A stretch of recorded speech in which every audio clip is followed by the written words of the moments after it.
er svo heppinn að ég fæ allan hópinn hérna, maður ekki í neinni samkeppni við einhvern hinum einn sem maður veit ekki hver Já, ég ætla að segja ykkur frá sem sagt þessu verkefni sem heitir Samspil 2015 og þetta sem sagt fullu nafni á kallum við Samspil 2015 UT átak menntamiðju og ég svona eiginlega, mér finnst ég ekki geta kallað þetta námskeið. Þetta ekki beint námskeið, þetta svona fræðsla upplýsingatækni fyrir kennara á öllum skólastigum.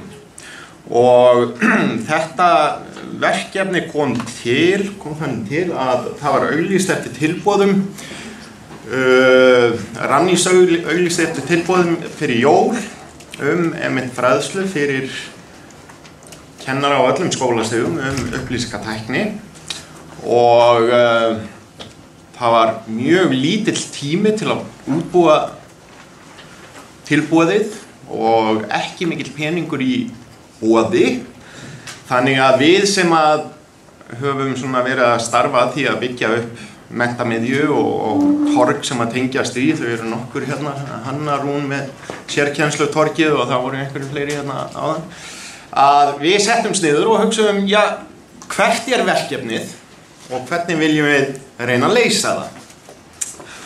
Og ég held að við höfum sennilega farið svolítið aðrar leiðir í tengslum við báðar þessar spurningar og það kannski hafi orðið til þess að við fengum þennan styrk, ég veit það ekki. Ég tætti það flott. En fyrsta spurning sko, hvað það sem að kennarar þurfa að læra upplýsingatækni og hvernig eigum við að svona koma til móts við það og við vitum það kannski öll, það eru flestir hérna allavega starfandi í menntamálum, hvað þetta farið að verða erfitt að þegar við tölum tækni og upplýsingatækni, hvað það sem við erum að tala að það eru komnar sem sagt ferðatölvur og það eru spjaldtölvur og það eru snjallsímar, ég með snjallúr, brilljant tæki, voðalega gaman að þessu, það að taka tíma fyrir mig núna og þannig að þetta sko þegar við tölum upplýsingatækni að við erum ekki að tala eitthvað eitt og þetta ekki einhver staðalbúnaður sem að við erum að vísa til, þetta margþætt og margbreytilegt og alltaf að þróast. Og þá kemur þessi spurning að ég veit ekki hvað eru margir sem að kannast við svona, þetta eina teórían sem ég ætla að kynna núna. Þessa teóríu þetta sem kallað TPACK sem að hérna útfærsla eða verður til út frá því sem að var kallað PCK sem að voru sem sagt þessar þekkingar þarfir kennara og PCK þetta hefur verið þýtt sem þessi kennslufræðileg fagþekking að þú þarft að hafa þekkingu á kennslufræði á þínu fagi og það var hitt algjörlega dottið úr mér en allavega að Mísra kemur til og segir að þetta ekki nóg í dag að kennarinn þarf að vissulega að þekkja kennslufræðina og fagið sitt en kennarinn þarf líka að hafa þessa tæknikunnáttu sem að þarf til þess í rauninni að koma til móts við nemendurna. Nemendurna þeir eru að kafi í þessar tækni. Þannig að kennarinn þarf eiginlega að geta nýtt sér þetta á einhvern hátt og þá bætist við þetta technology, þessi technology þekking sem að fer í raun í gegnum allt og tengist einmitt hvernig efnistök eru í faginu, hvernig kennslufræðin verður, uppeldsfræðilega atriði, að þetta í rauninni næri gegnum þetta allt. Þannig að þetta svona einn vinkill á þessu, við þurfum að hugsa þetta, já, ok, kennarinn þarf, sem sagt, ef að okkar hlutverk að reyna að fræða kennari hvernig hún notar upplýsingatækni, að þá þurfum við svolítið að hugsa þetta svona og taka svona á þessu. En hvernig fer maður að því, þegar að tækninni svona síbreytileg, þegar að þróunin verður eins ör og það sem við sjáum í dag að ef við lítum á þetta ekkert langt tímabil sem við erum að tala og ég efast ekki að margir sem eru hér í salnum að þeir muna alveg eftir þessari fyrstu tölvu sem að þótti þvílík græja á sínum tíma. Svo förum við í gegnum þetta ferli og allt í einu 10 árum seinna við erum komið með litaskjá, við erum komið svona margmiðluna tölva sem að getur allt annað, býður upp á allt aðra möguleika. Þarna koma svona cirka 5 ár og allt í einu þráðlaust net og við þurfum að vera með ferðatölvur og allt svoleiðis. Síðan 5 ár í viðbót, þar eru komin farsímar, 2 ár. Allt í einu komin snjallsími sem að getur allt annað sem að þú veist, það eiginlega varla hægt að kalla þetta símann. Spjaldtölvur, úrin og spurningin hvað kemur næst. En þetta verður alltaf styttri og styttri tími á milli þessara, og þetta eru stökk. Ég vil meina að þetta eru stökk. Björn Gunnlaugsson spurði hérna í morgun, hérna í dag, hérum megin, hvort að tækni breytir námi. Eða hvort að kennarinn þurfi að breyta námi. Þetta var svona filosófísk spurning þarna og ég held að niðurstaðan var að tæknin hefur áhrif á nám. Að allavega ef við spurjum bara út frá nemendunum sjálf, hvernig þeir læra, hvernig þeir afla sér upplýsingar, þá hefur tæknin áhrif. Þannig að öll þessi breyting að hafa áhrif á nám. Þannig að hvað það sem við eigum að kenna og hvernig eigum að kenna þetta? Að það þýðir ekkert fyrir okkur að bjóða upp á eitthvað námskeið í ágúst, 2-3 daga, allt upplýsingatækni og síðan kemur eitthvað eftir áramót sem að kennarar segja bara, við vitum ekkert hvað þetta og hvað við eigum að gera við þetta. Til dæmis, hvað eru margir hérna sem að vita hvað snjallúr og hvað snjallúr getur gert? Já, það svona cirka helmingur. Fyrir hina hérna, að ég get sagt ykkur það að ég hef svona gert það undanfarið að ég spyr þegar ég með hópa kennurum, ég spyr þá að við orðið vör við það að nemendur mæti í skólan séu með snjallúr í skólan. Og ég fæ alltaf einhver já. Allt niður í grunnskólastig. Þannig að nemendur eru komnir með þessi tækni og eru að mæta með þetta í skólan. Við vorum nú ekki mörg hérna sem vorum á erindinu sem var hérna rétt áðan, en þar var hann að kynna svona leið til að komast hjá svindli, sem að ég myndi nú stundum bara segja að margt af því sem við köllum svindlir kannski frekar svona skapandi, svona lausnamiðað. En þú veist, þeir koma og þetta eru próf þar sem að nemendur verða að vera að vinna í tölvu og þá það sem að þeir hafa áhyggjur af, hvernig tryggjum við það að þeir geti verið með sína tölvur en þeir eru ekki að svindla. Þannig að þeir eru komnir með lausn sem að leyfir að gera þetta, en það gæti ykkur verið með snjallúr og ég með alla Wikipedia á úrunum mínum. Get bara farið að spurja og spurt Google og fengið alls konar. Þannig að þetta svona þetta svona kannski það sem er mest konkrét í þessari þróun akkurat núna. En spurningin þá þessi að ef við eigum að vera með fræðslu upplýsingatækni, þá hvernig eigum að fara að þessu þegar við sjáum ekki fram á neitt annað en breytingar? Nú, það sem hvað eru margir hérna sem að þekkja menntamiðju eða tungumálatorg, UT-torg? Þetta er skoður hóp, ok. Þar höfum við svolítið verið að vinna að því að reyna að styðja við kennara sem að taka sig saman að nýta sér upplýsingatækni og þá sérstaklega samfélagsmiðla til þess að stuðla sinni eigin starfsþróun. Og þá var það sem að kom úr okkar hugmyndum hvernig við ætlum hvernig þetta tilboð okkar ætti að vera, það var að við byggjum náttúrulega ofan á þessu og þetta kannski leiðin sem við sjáum að efla þessi starfssamfélög kennara sem að þeir eru að skapa sjálfir. að þegar þetta fólk að koma saman og segja, við þurfum að fylgjast betur með og mörg augu sjá betur meira heldur en bara mín tvö. Þannig að þeir búa til Facebook-hóp og fara að spjalla sín á milli og deila og miðla og allir njóta góðs af. Þannig að kjarnin í þessu tilboði eða þessari fræðslu sem við bjögum til að hún þessi, að það að ýta undir samskipti og miðlun þekkingar milli kennara.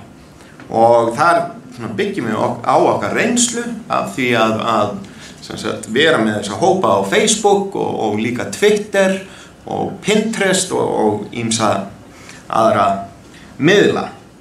Þannig að það sem við sjáum fyrir okkur og það sem mætti kannski orða svona í sambandi við okkar markmið.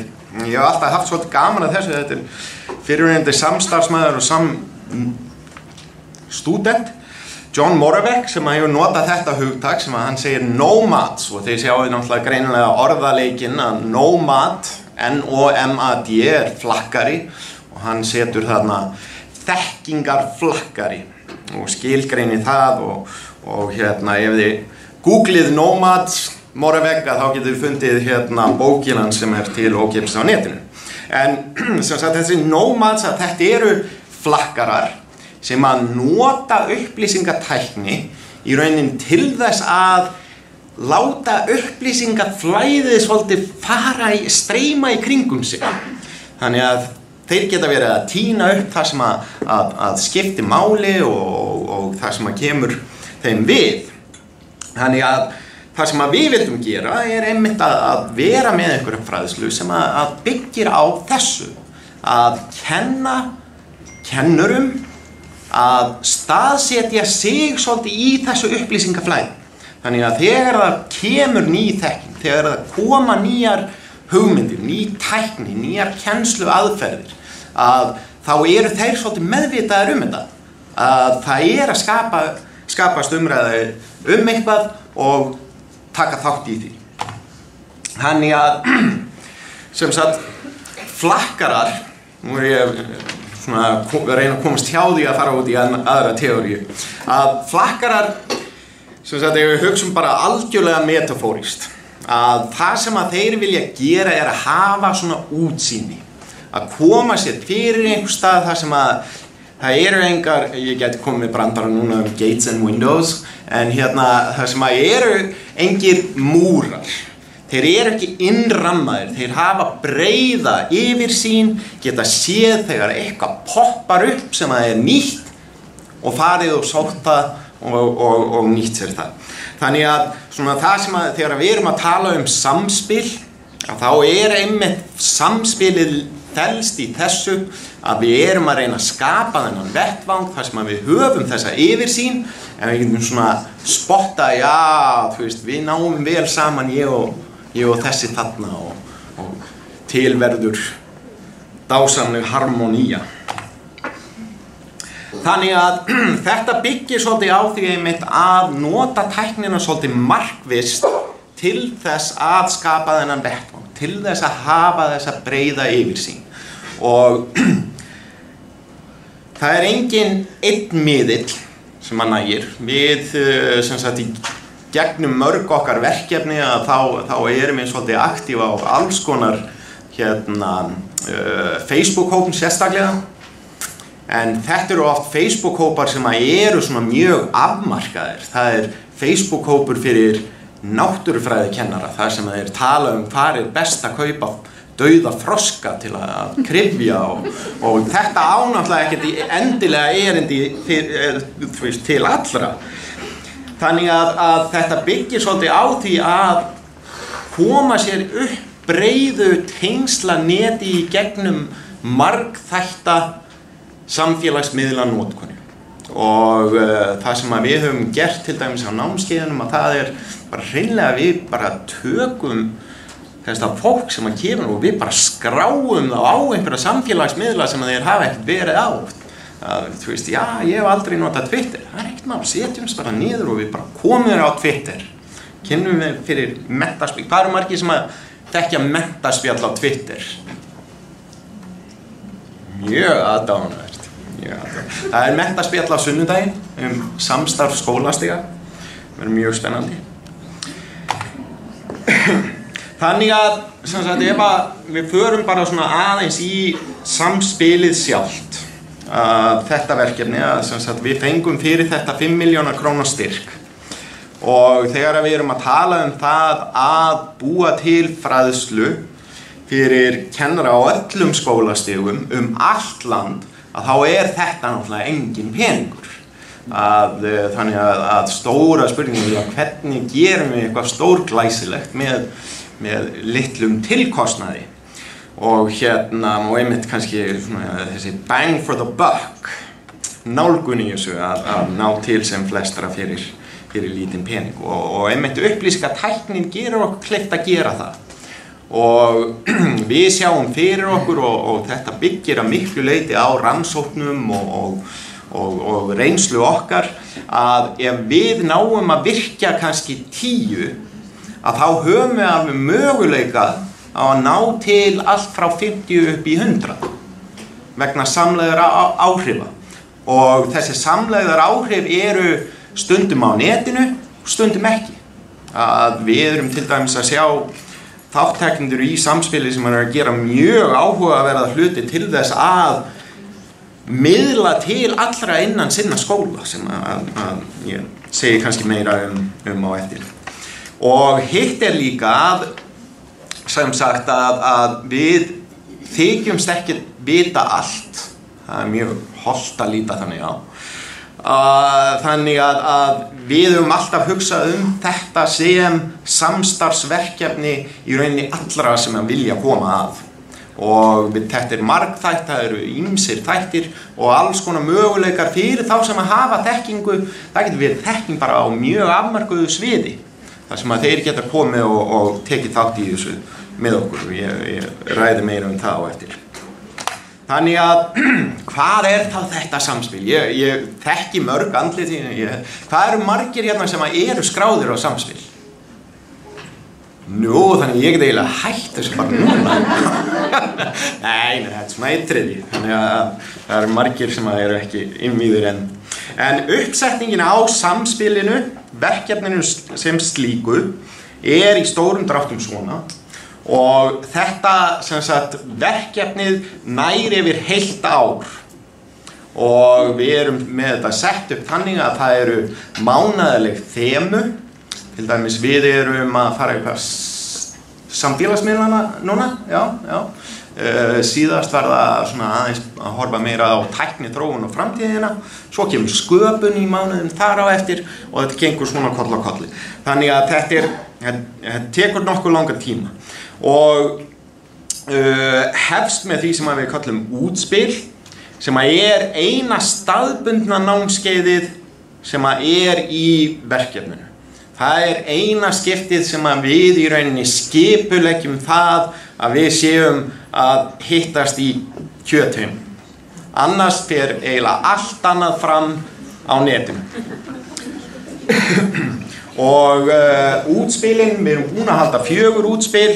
Þau voru 3 haldin hérna á höfuðborgarsvæðinu, svo var 1 í Reykjanesi og það 1 í Bolungarvík akkurat þessa stundina. Það átti að vera 1 á Akureyri, hvenær á þriðjudaginn, var það ekki? Já, það féll niður vegna veðurs, en verður seinna.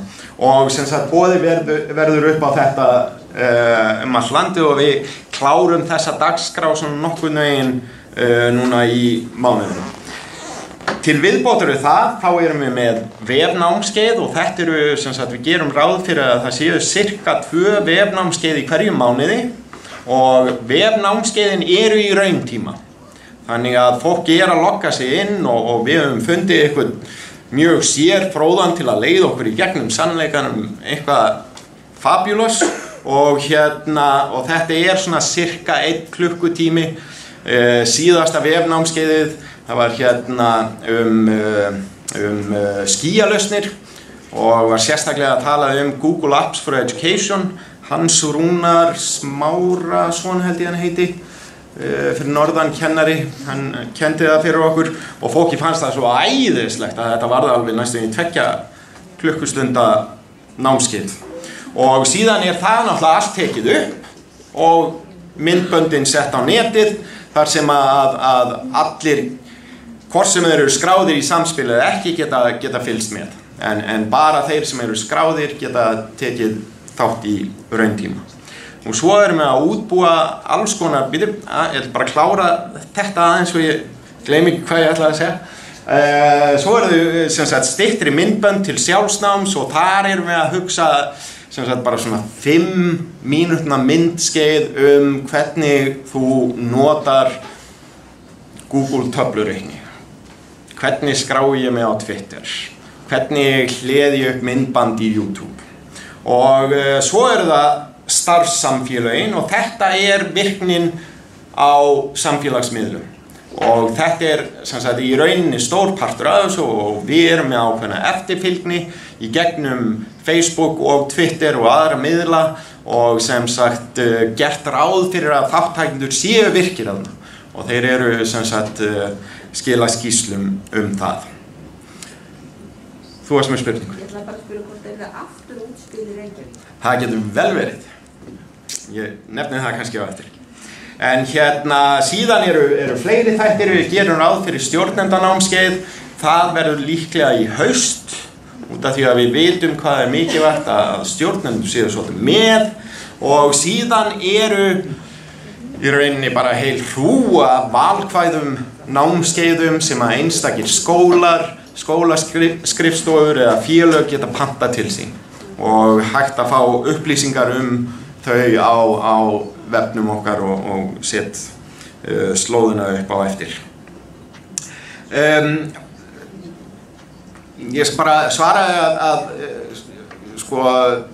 við gerðum náttúrulega ráð fyrir ákveðnum fjölda staðbundinna námskeiða í tilboðinu en við erum að slá í gegn, þannig að það komið fram yfir þær skráningar sem við gerum ráð fyrir, þannig að við eigum auka pening og í rauninni bara mjög líklegt að það verði annað námskeið á höfuðborgarsvæðinu og einhver fleiri einhvers staðar á landsbyggðinni líka.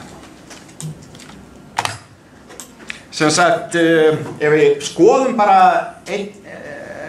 hvernig 1 mánuður í samspilinu uppbyggður, að þá við erum að gera ráð fyrir hér að allir séu búnir að taka þátt í útspilinu og þá tekur við vefnámskeiðið og eins og ég segi þau eru sennilega venjulega 2 í hverjum mánuði og gerum ráð fyrir að þáttakendur taki þátt í þessum námskeiðum eða fylgist með upptöku seinna. Þáttakan hefur í rauninni verið bara mjög góð, við höfum verið með allt yfir 100 þáttakendur í vefnámskeiðunum í rauntíma. Síðan eru það sjálfsnámsmyndböndin, þessi stuttu myndbönd, virkni á samfélagsmiðlum og annað mjög víðtækt eins og annað alltaf Þarna við eitt af því sem við erum sérstaklega að tala að fólk sé svolítið meðvitað það hvernig það að nýta þessa þekkingu sem að afla sér í gegnum samfélagsmiðlana og fleira.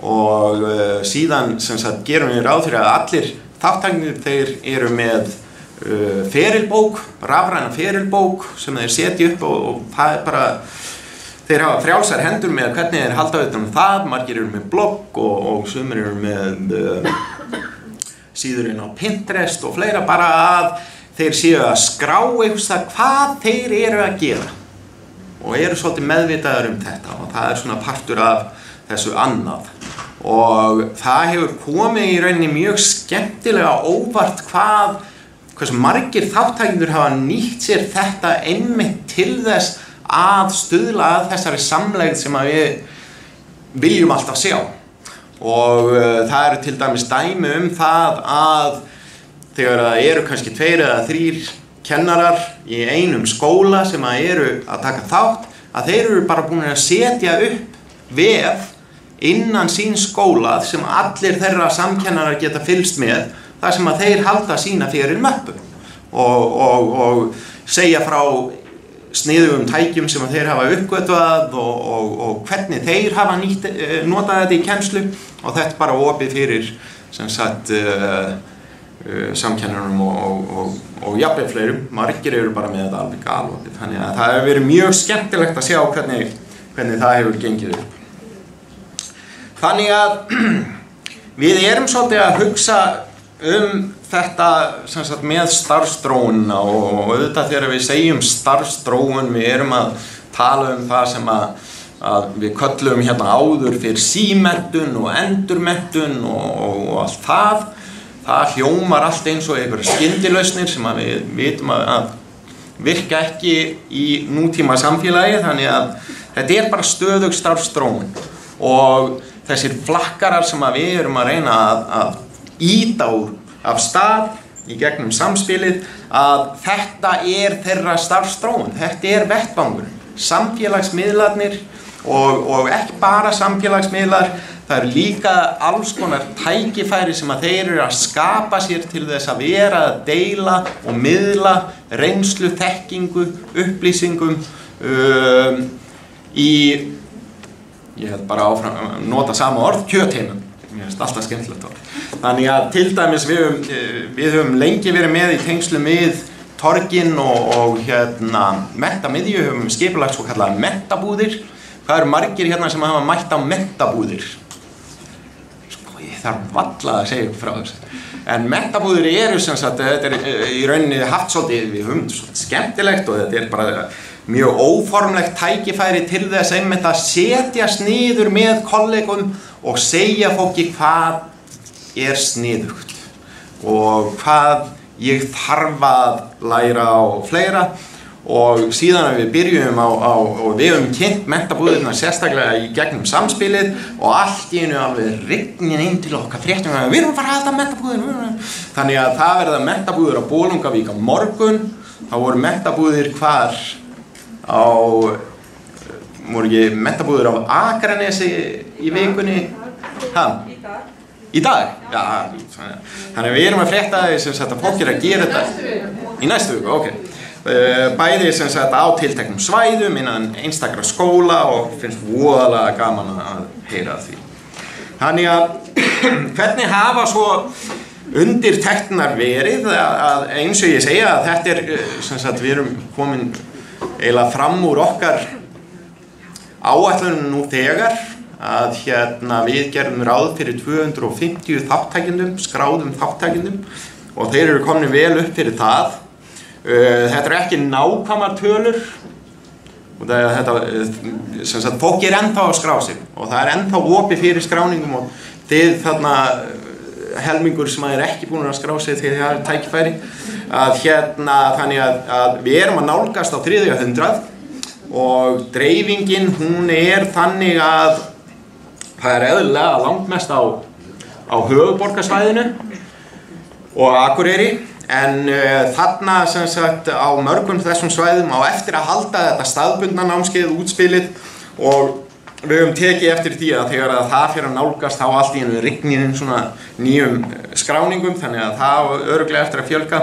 Ef við skoðum skólastiginn, að þarna náttúrulega langmest grunnskólakennara, en alveg ágætt hlutfall þannig séð leikskólakennara og framhaldsskólakennara.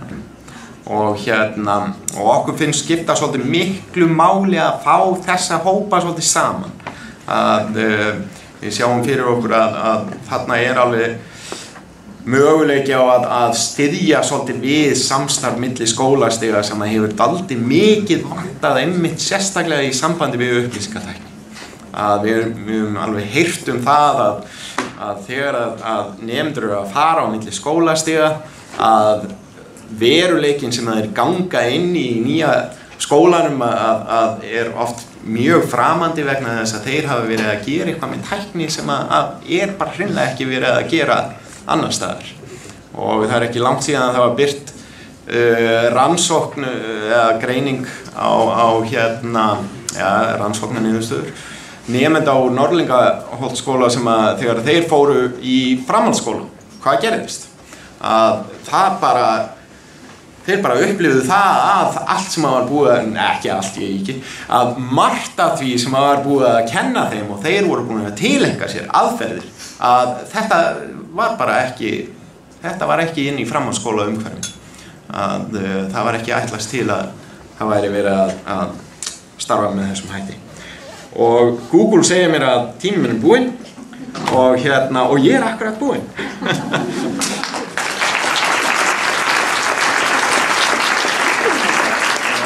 Það einhverjum spurningar? Já, það ekki?